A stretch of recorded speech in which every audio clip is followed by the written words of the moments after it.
Because, it sounds like I hit on one of the exciting projects you're working on, but what are some of the most exciting things you're working on Well, currently? I'd love to hear that's about that. exciting. Yeah, as you yeah, can that is hear. a great one. Yeah. That's a great one. Yeah. It's just started. We just had our first public meeting last week with the commission, and Secretary Vilsack opened up the meeting so passionately, talking about how he, as this is his second term serving as secretary, and how he wants to, for him, success as Secretary of Agriculture this time is very much about bringing equity and justice to the USDA, as well as providing for the agricultural productivity of our country, because there's a recognition that unless we can ensure that there's an equity of opportunity, that we will not fully benefit from the increased productivity of an agricultural system for all the people.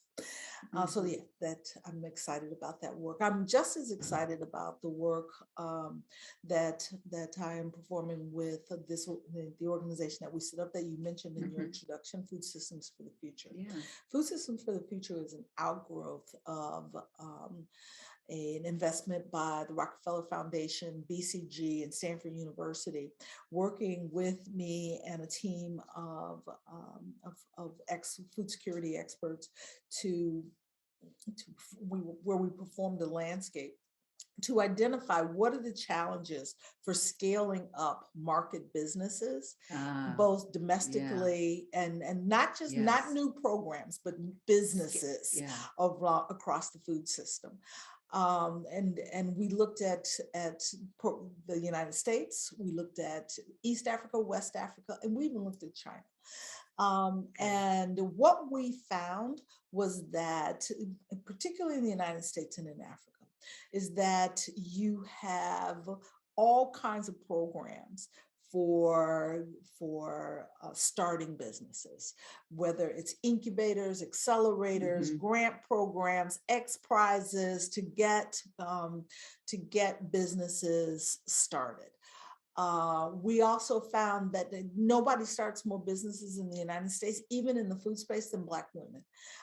Yet, after 5 years of business of a Black woman and a white woman, the disparity in the incomes that those businesses are generating across the board, I'm sure there are examples that you can talk about on both sides, but on average, is a 10% or almost a 50% difference in the incomes, where because what we found is there's a redlining of investment in Black and brown entrepreneurs, and from traditional VC capital as well as from commercial capital. And it's all based on how do we define risk? We define Black communities as too risky. We define Black entrepreneurs as too risky. We define brown women entrepreneurs as too risky because they lack the history. The communities lack the return.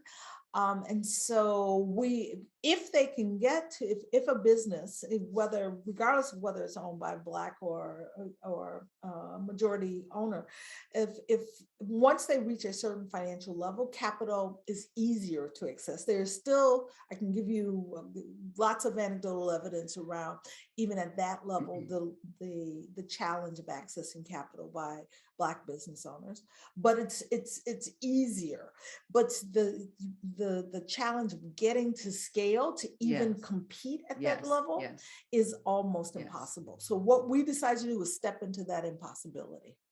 And what we identified was that it was not just about the capital. It was also about ensuring that we provided the ecosystem, the policy support, the partnership support, the business operation support that would allow those businesses to scale, as well as providing them with the capital to ensure their capacity to scale. And so we are ambitious, and we have a team. We stood up here in the United States, as well as a team that we've stood up in Rwanda, performing similar work in Rwanda. And just talking about the team here in the United States, we have just launched the first fundraise for our first fund.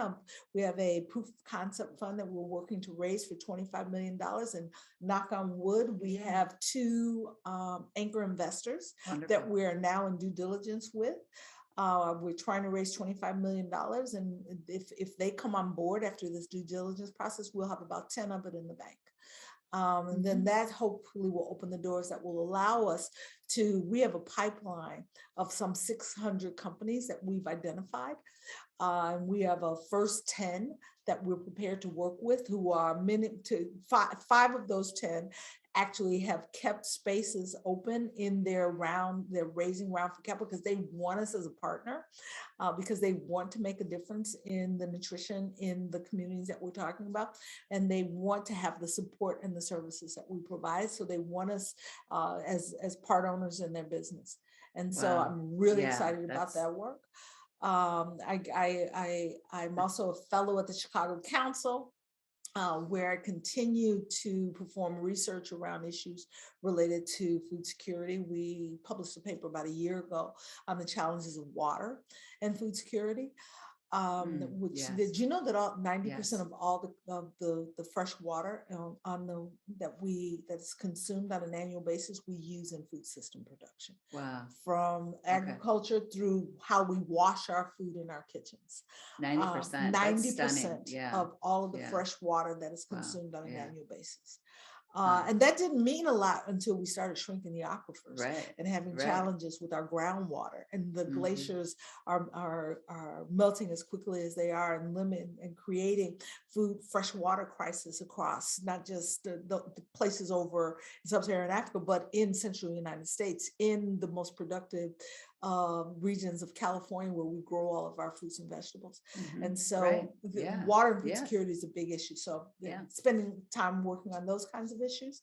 And then and I'm passionate about having the ability to give voice to what is necessary for a just transition of the food system.